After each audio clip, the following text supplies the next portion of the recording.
Baik Om Swastiastu, jadi di video kali ini saya dan rekan-rekan kelompok saya ingin mempresentasikan tentang algoritma Dijkstra Sort. Jadi sebelum mulai presentasi, izin memperkenalkan anggota kelompok kami. Yang pertama ada Komang Mahardaya Kumara dengan akhiran NIM 009, Febi Aditya Putra dengan akhiran NIM 018, Gopala Pandurangga saya sendiri dengan akhiran NIM 022, dan Alvin Jaya Kusuma dengan akhiran NIM 026. Baik, tanpa menghabiskan banyak waktu lagi, kami ingin langsung mempresentasikan Dijkstra Sort Algoritma. Om Swastiastu, perkenalkan nama saya KDP Aditya Putra dengan akhiran NIM 018. Di sini saya akan membahas tentang sejarah algoritma Dijkstra. Sejarah algoritma Dijkstra diciptakan oleh Edward Swi Dijkstra pada tahun 1956. Ia menjadi seorang programmer Mathematical Center di Amsterdam. Dan hingga suatu saat, ia menemukan masalah di algoritma komputer. Saat itu sulit dikuasai bahasa manusia. Hingga saat itu, ia berjalan di kota Amsterdam, sempat melakukan istirahat di suatu kafe. Di sana ia mulai memikirkan algoritma yang dibutuhkan. Uniknya, ia dapat menyelesaikan algoritmanya itu hanya dalam waktu 20 menit. 3 tahun kemudian, pada tahun 1999, ia akhirnya menulis paper tentang algoritmanya itu. Baik, sekian pembahasan dari saya. Terima kasih.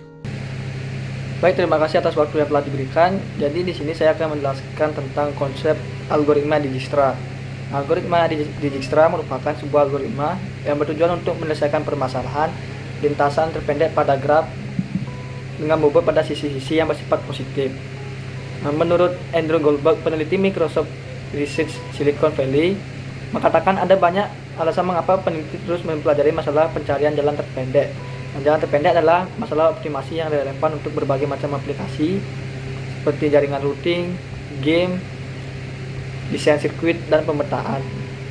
Nah, deskripsi matematis untuk grafik dapat diwakili G sama dengan kurung awal V titik E, yang dimana G itu sama dengan grafik, lalu V itu sama dengan vertex, dan koleksi E itu sama dengan edge atau edge. Algoritma Dijkstra bekerja dengan membuat jalur ke satu simpul optimal pada setiap langkah. Nah, untuk langkah-langkah dari algoritma Dijkstra akan dijelaskan oleh teman saya. Nah, untuk mencari rute terpendeknya itu kita pertama harus membuat tabel dan tahap-tahapan dalam tabelnya itu adalah kita menginput jarak simpul dan baris untuk posisi simpul. Lalu kita memilih simpul awal dan simpul tujuan. Nah, di mana simpul-simpul itu harus saling terhubung. Lalu kita menghitung jarak antar simpul tujuan yang akan dipilih. Lalu setelah itu kita memilih jarak yang paling kecil untuk dijadikan simpul tumpuan. Setelah itu simpul tumpuan yang dipilih akan menjadi acuan dan kita ulangi lagi dari tahap kedua.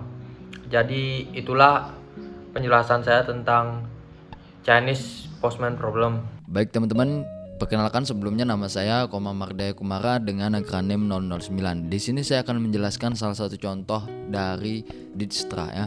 Yang dimana soalnya tersebut adalah cari nilai dan lintasan terpendek dari simpul S ke simpul E.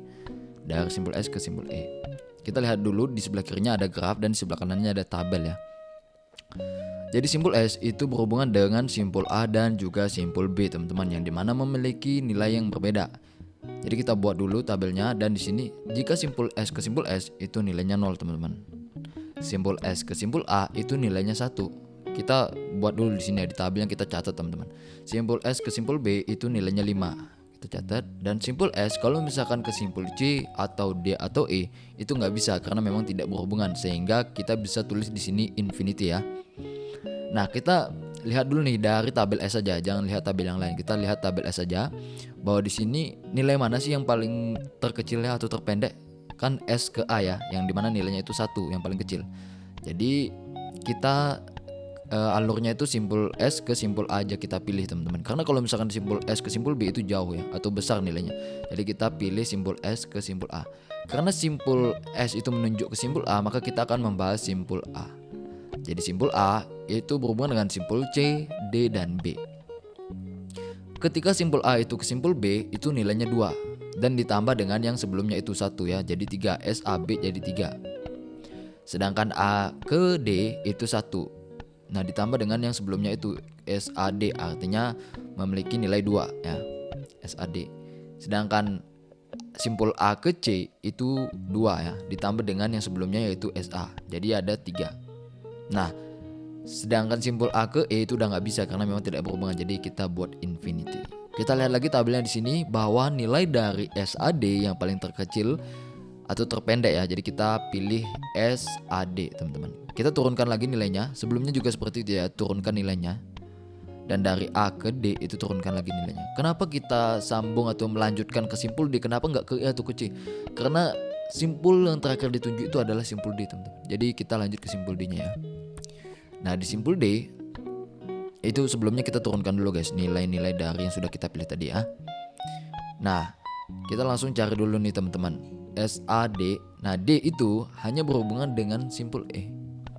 Nggak bisa simpul ke simpul B, ke simpul C nggak guys. Simpul D itu hanya berhubungan dengan simpul E.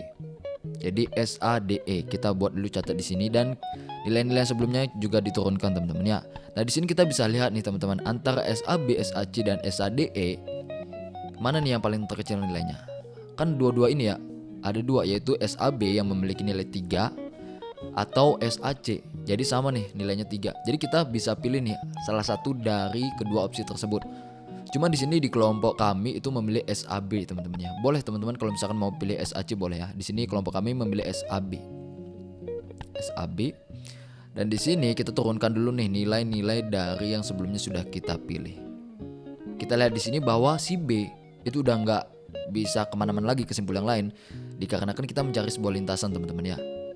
Dan di sini si B itu udah kuning teman-teman, jadi dia udah dihitung ya. Jadi kita di simpul B itu udah nggak bisa ke D, jadi udah mentok di sana teman-teman.